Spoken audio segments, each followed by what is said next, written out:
Parce que l'éducation et la formation sont les fondements de notre société et sont déterminantes pour le développement personnel et l'épanouissement de nos enfants et se poursuivent tout au long de leur vie. Parce que le monde des enseignants s'interroge, doute parfois, mais le plus souvent s'adapte, innove, crée et développe des pôles d'excellence.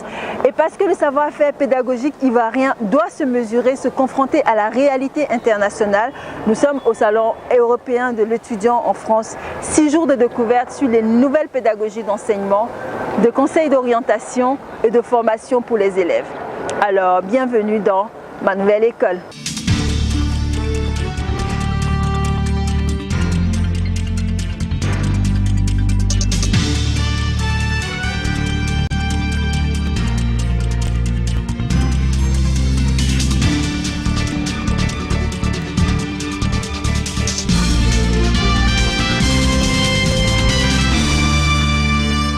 Bonjour à tous et bienvenue dans ce nouveau numéro de votre émission dédiée à la vie de l'école ivoirienne, aux hommes et aux femmes qui bâtissent l'école du futur en Côte d'Ivoire. Nous sommes au Salon de l'étudiant de Paris, lieu de rendez-vous et d'orientation des élèves et étudiants de France et de toute l'Europe. Comme en France actuellement, il s'est tenu en Côte d'Ivoire il y a quelques jours les journées carrières qui ont mobilisé des milliers d'élèves et d'étudiants venus parcourir de nombreux stands à la recherche d'informations complémentaires sur leur scolarité, sur une orientation pour la poursuite de leur formation ou tout simplement à la recherche d'emploi pour ceux qui sont en fin de cycle. Au sommaire de cette émission, les journées carrières à Yamoussoukro, la 4e édition. Comment nos élèves ont vécu ce grand rendez-vous de l'orientation et de l'emploi professionnel. Les écoles communautaires dans la région de Bouna. Plus de 8000 élèves sont hors système. Comment s'organisent-ils pour avoir accès à l'éducation? Avant de vous faire découvrir les coulisses des journées carrières en Côte d'Ivoire, nous avons voulu vous expliquer comment était organisé ce type de salon de l'étudiant.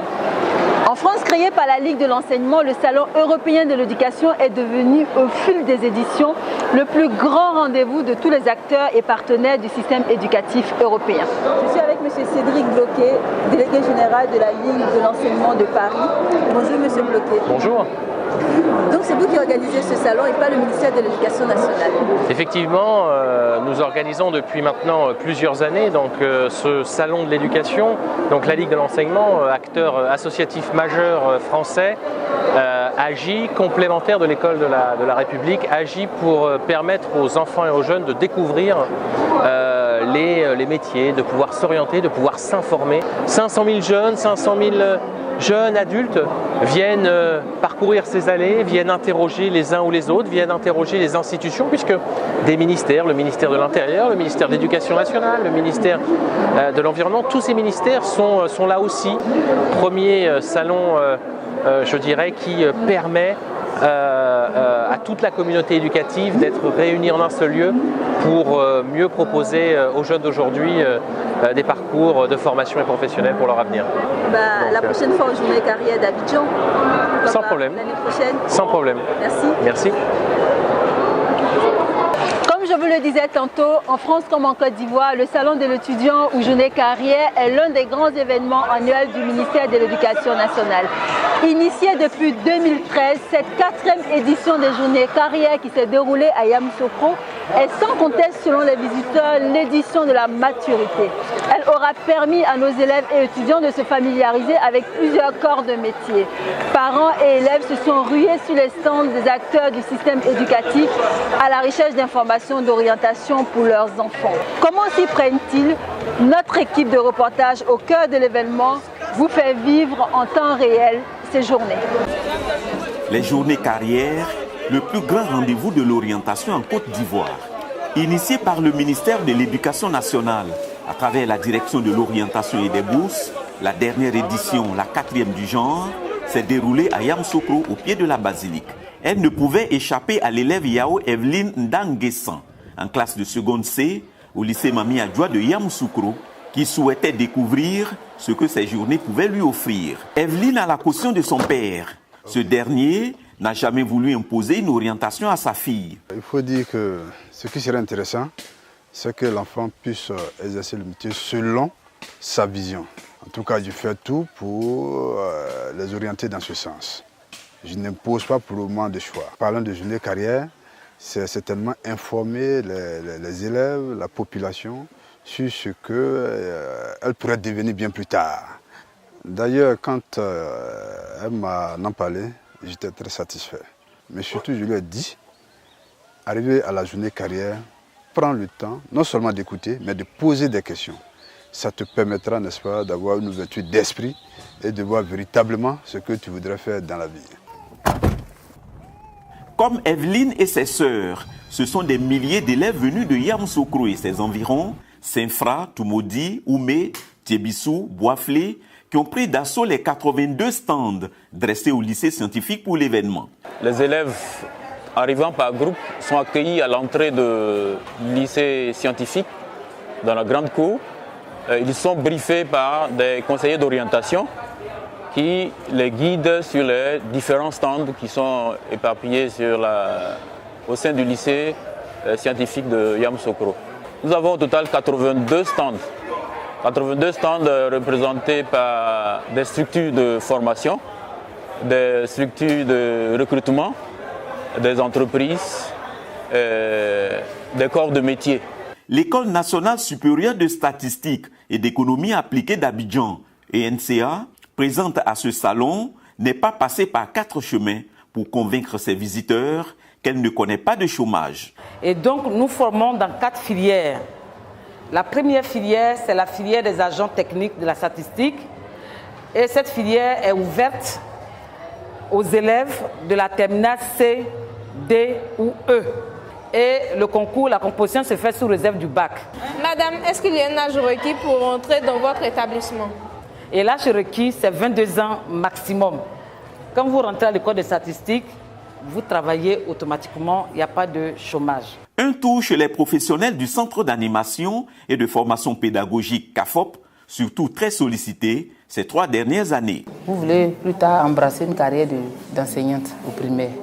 Nous allons vous donner les informations qu'il faut pour pouvoir passer le concours de CAFOP et rentrer au CAFOP. D'abord, comme première condition, il faut avoir 18 ans révolus. C'est-à-dire qu'il faut être majeur, 18 ans. Et puis à 36 ans, on ne peut plus passer le concours. Et deuxième condition, il faut avoir le bac. Étant dans l'emploi d'instituteur, on peut évoluer. C'est ce qu'on appelle le profil de carrière. C'est-à-dire qu'on a la possibilité, après 3 ans, de passer d'autres concours, toujours dans l'enseignement, pour être soit conseiller d'éducation, conseiller pédagogique, professeur de CAFOP, inspecteur de l'enseignement primaire et préscolaire et autres. J'avais entendu parler de CAFOP, mais je n'avais pas assez d'informations. Avec la journée carrière, j'en ai eu assez. Et là, je souhaite y entrer après l'obtention de mon bac. Pendant 3 jours, les élèves se sont familiarisés avec les grandes écoles d'ici et d'ailleurs. Ces écoles, pour la plupart, accessibles après le baccalauréat, ouvrent le champ de l'emploi sur plusieurs corps de métiers, très souvent méconnus du public. C'est le cas de l'agroforesterie, l'industrie des mines, le bâtiment et les multiples opportunités en matière de TIC. Donc nous demandons aux enfants aujourd'hui de ne pas se fier seulement à l'enseignement général. Oui, l'enseignement général, c'est le monde de la connaissance. L'enseignement professionnel, c'est le monde de l'emploi, où quand on finit, on a 90% de chances d'être employé sur le territoire national. Monsieur, c'est avec de l'argile ou du sable que vous fabriquez? C'est de l'argile. De l'argile. L'argile, c'est avec de l'argile on fabrique. Ça, c'est l'argile noire. L'argile de la région de la Nawa. Voilà. La Nawa. Mais il y a aussi de l'argile blanche, l'argile rouge. Vous voyez les autres statuettes là-bas. On peut utiliser l'argile blanche comme l'argile rouge. Là, j'en ai eu à Yamoussoukro. Je peux aussi en trouver dans d'autres régions du pays. Mais monsieur, oui, on fait une étude pour arriver à faire ça. Mais l'étude, tu ne viens pas une étude, tu vas alors à l'INSAC, qu'on appelait avant l'école des beaux-arts. Tu vois, non? Mais là, on parle de la 3e. Je suis enseignant, j'ai un salaire par mois, je suis fonctionnaire. Mais ça, les gens disent qu'à ma retraite, je serai très occupé. Et c'est vrai, aujourd'hui, je suis très, très, très occupé. Nous avons à peu près 40 000 visiteurs qui sont attendus. 40 000 visiteurs, c'est les élèves principalement, mais nous avons aussi des étudiants, des déscolarisés, des parents d'élèves. À Abidjan, l'année dernière, nous avons une 60aine de stands. Cette année, nous avons 82. Je suis venue aux journées carrières. Je me suis rendu compte que c'est le bâtiment qui me plaît. Donc je vais bien travailler en classe ou être dans le bâtiment. Autour du thème scolarisation obligatoire et école de qualité, quelle implication de l'orientation scolaire et professionnelle? Madame Suzanne Bultel, présidente de l'Association internationale de l'orientation scolaire et professionnelle, qui s'est réjouie de l'engagement du gouvernement ivoirien dans son choix de l'école obligatoire, a au cours de sa conférence prononcée à la cérémonie d'ouverture montré l'importance d'aider les élèves et les étudiants à mieux s'orienter pour une meilleure insertion socio-professionnelle, tout en leur prodiguant quelques conseils. Alors les conseils, c'est évidemment d'être curieux, de s'intéresser quand ils viennent à ce type de manifestations, de poser des questions, de s'intéresser, d'enrichir à la fois leurs connaissances sur le monde professionnel et ensuite de réfléchir à ces questions-là, à la fois en termes des possibilités d'insertion qu'il y a aujourd'hui.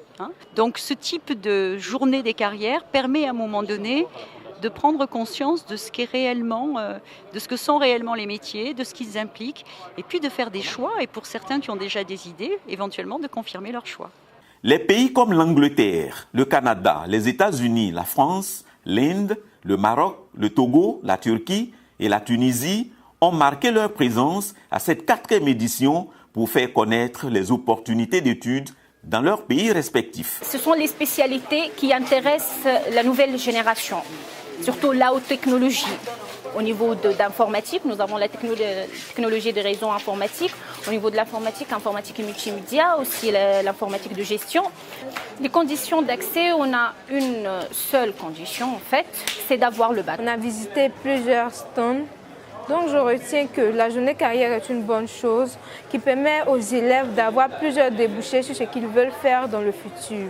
Le plus important, c'est d'avoir un bon niveau d'études, avoir ses diplômes et puis faire le meilleur choix et obtenir une bonne orientation.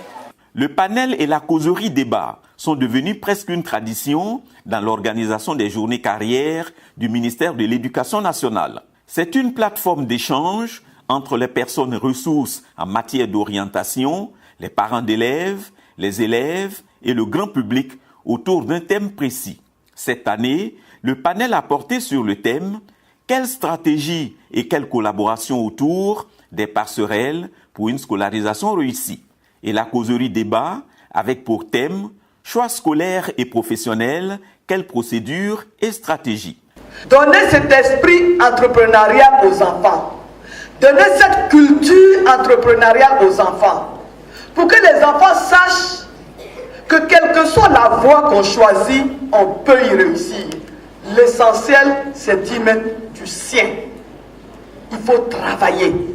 L'ensemble des visiteurs a été convié à l'auditorium du lycée Mami Adjoa pour s'enquérir de 2 modèles de réussite. D'abord, Madame Irielou Irie Colette, présidente de la FENACOVICI, qui est partie de rien pour devenir quelqu'un, et ensuite, Monsieur Kofi Nguessan, directeur général de l'INPHB, qui réussit grâce à un brillant parcours scolaire.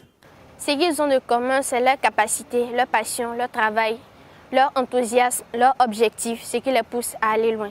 Parce qu'en écoutant Madame Irielou, elle n'a pas eu à avoir même des cours du soir, mais quand même, elle a su se débrouiller dans l'agriculture et puis réussir. Aussi exhorter mes camarades, mes amis, à ne pas penser seulement que l'école, c'est le seul moyen d'avoir une grande réussite, d'être populaire, d'avoir le buzz, mais seulement qu'il faut se donner à fond, travailler et puis avoir un objectif précis à atteindre.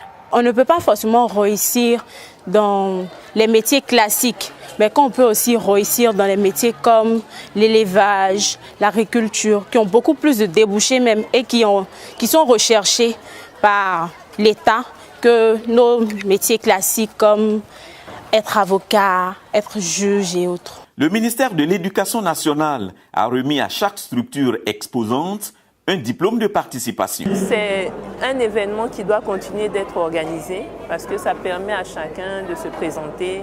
C'est très très important pour les élèves et également pour les étudiants. Les journées carrières portent loin, au-delà des frontières de la Côte d'Ivoire.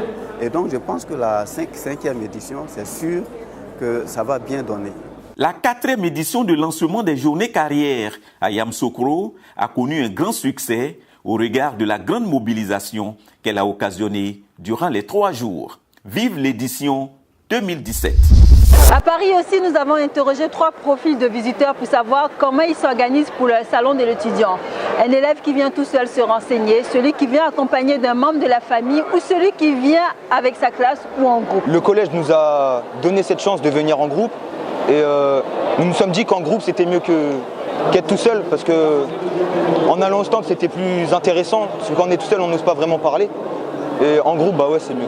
La 17e édition du Salon européen de l'étudiant ferme ses portes.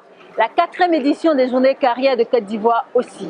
Nous espérons qu'il deviendra au fil des années le plus grand salon de l'étudiant africain afin de satisfaire au mieux les besoins d'information et d'orientation de nos élèves et étudiants dans ce monde globalisé où le numérique gomme les frontières.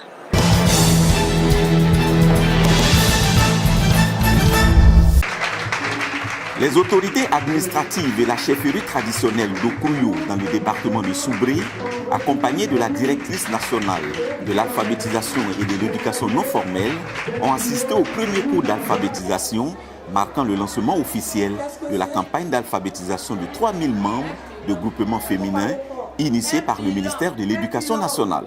À Okuyo, 30 femmes volontaires bénéficieront pendant 6 mois dans le cadre de ce projet de formation en alphabétisation. Des kits destinés aux apprenantes et à l'animatrice ont été remis symboliquement au cours de cette cérémonie. Ce sont 100 localités sur l'étendue du territoire qui sont concernées par le projet. Les cantinières de l'EPP Adjapé 3 sont très heureuses. Fini le bois de chauffe et le charbon qui font place désormais au biogaz situé dans l'enceinte de l'école. Cette unité de production de biogaz d'une valeur de 7 millions de francs CFA s'inscrit dans le cadre du projet Le biogaz dans les cantines scolaires, hygiène, salubrité, réduction de la pauvreté et de la déforestation. Elle permettra d'améliorer les modes de cuisson des repas tout en contribuant à la préservation de la santé des cantinières et de l'environnement. Profitant de la journée africaine de l'alimentation, la ministre de l'Éducation nationale est allée inaugurer cette unité de production de biogaz. 76 écoles communautaires tenues par des enseignants bénévoles ont été créées dans la région de Bouna pour sauver près de 8000 enfants qui sont hors du système scolaire. Le ministère de l'Éducation nationale et l'UNICEF en font leur préoccupation. Objectif, intégrer ces enfants dans le système formel. Namidwo 1 est un village situé à 25 km de Bouna. La population est estimée à environ 600 habitants. Les enfants en âge d'aller à l'école sont environ 150. Mais il n'y a pas d'école formelle à Namidwo 1. Les parents, pour la plupart éleveurs ou cultivateurs, ne jurent que par la pluie qui garantit la moisson. Et lorsque celle-ci tarde à venir, la paupérisation envahit les foyers. Malgré ces préoccupations très concrètes, la population a voulu donner une instruction à ses enfants. Elle a opté pour une école communautaire. Autant, fixe, repos, attention, CP1, entrée, 1 à 1. Ici, entrée. C2, SEM1, entrée. 63 enfants sont présents ce jour de classe, tout cours confondus, sauf le CM2 qui n'existe pas à Namidwo 1. La réalité est là. L'école communautaire de Namidwo 1 est un abri de fortune construit sur une quinzaine de mètres carrés. Quelques bois associés avec du matériel de récupération font office de table-banc. Pas de terrassement. Un simple éternuement peut soulever la poussière. Le bureau de l'enseignant en équilibre, le tableau assoiffé d'ardoisine a changé de couleur. Et la toiture, qui menace de s'envoler à tout moment, peut représenter un danger pour les élèves. Il y a des fois, il y a un moment, le vent a levé, on était en classe ici, le vent a levé tous les bois, et puis c'est tombé sous nous, avec les enfants dedans. Grâce à Dieu que le grand bois là, a tapé le mille, et puis le mille est tombé dehors. Mais ici, c'est l'école à tout prix. Le maître enseigne toutes les matières du CP1 au CM1. Il faut être patient, chaque cours vient à son tour. CP1, on croit les bras, vous aussi au tableau. CP2, on croit les bras aussi, vous suivez au tableau. Apo, va, marigot, un marigot. Ce1. Là-bas, on vous a dit de compléter à quoi? Hein? Ce1. Oui? On a fait ça. On a dit de compléter avec sort. À l'heure de l'utilisation des ardoises et des cahiers, chacun sort son matériel de son cartable et utilise sa jambe comme support. On écrit. Tiens. Faut tourner. Tourne ton cahier. Ici. On écrit. Les élèves de l'école communautaire de Namidou 1 travaillent dans des conditions difficiles, mais ils n'ont pas le choix. La seule école formelle et accessible de la localité se trouve à 6 km du village. Le souhait des parents, la construction d'une école moderne avec plus de commodités. C'est 2009 qu'on a construit les hangars. Donc vraiment, il y a d'autres CM2, CM1. Le maître, c'est lui seul. Donc on ne sait pas où on va partir maintenant. Donc vraiment, je pardonne beaucoup de l'État, donc à nous aider pour construire notre école. Notre école n'est pas jolie parce qu'il n'y a pas les bancs, il n'y a pas les tables, il n'y a pas les tableaux.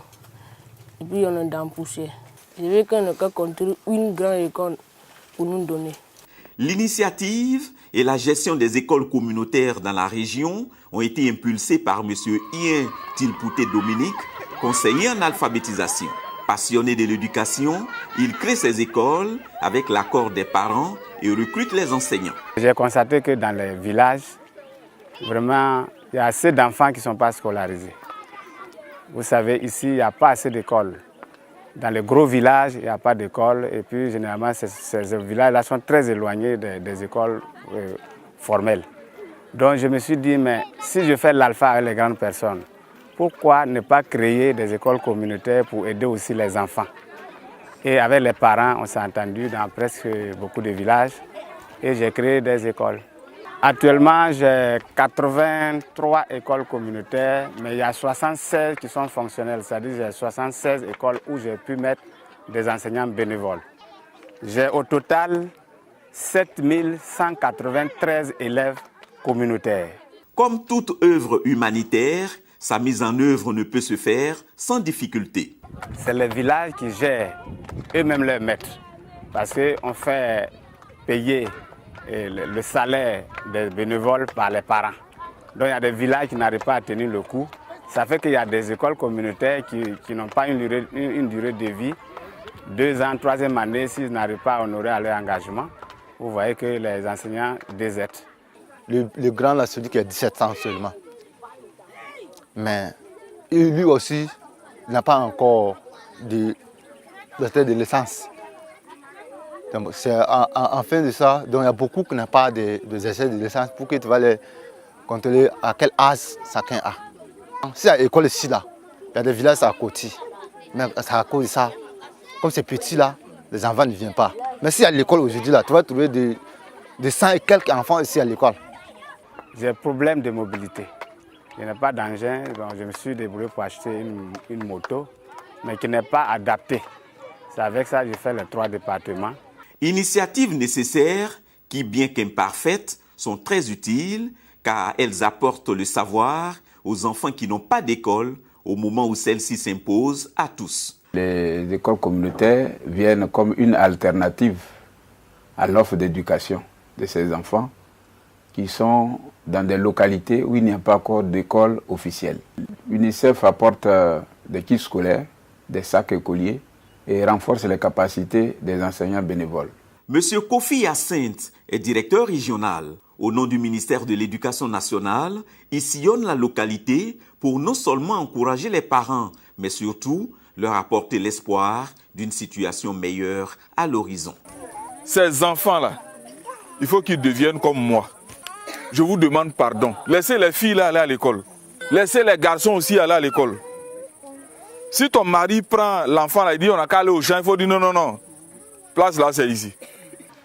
Qu'est-ce qu'on aurait fait des 50 enfants de Namidou 1 si cette école pastorale n'existait pas? Vous voyez les conditions dans lesquelles les enfants travaillent. C'est vrai qu'il y a des efforts qui sont faits, mais ces efforts-là doivent être poursuivis. Et c'est l'appel que nous lançons.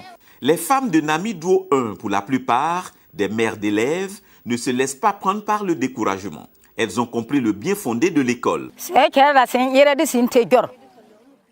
Nous cotisons de l'argent pour acheter de l'union du riz et du thon pour faire à manger à nos enfants.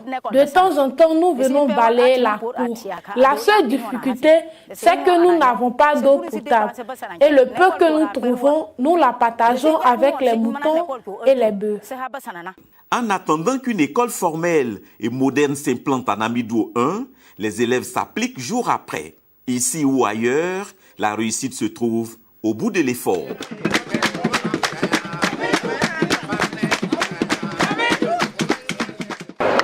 Les journées carrières sont une vitrine fédératrice, symbole de la performance et de l'excellence du système éducatif ivoirien au service de la formation de demain. Unique en Afrique et fort de son positionnement inédit au cœur de l'éducation, elle présente en une unité de temps, de lieu et d'action l'offre éducative la plus complète sur son marché. Rendez-vous le dernier samedi du mois prochain pour un autre numéro de votre émission Ma Nouvelle École. Au revoir.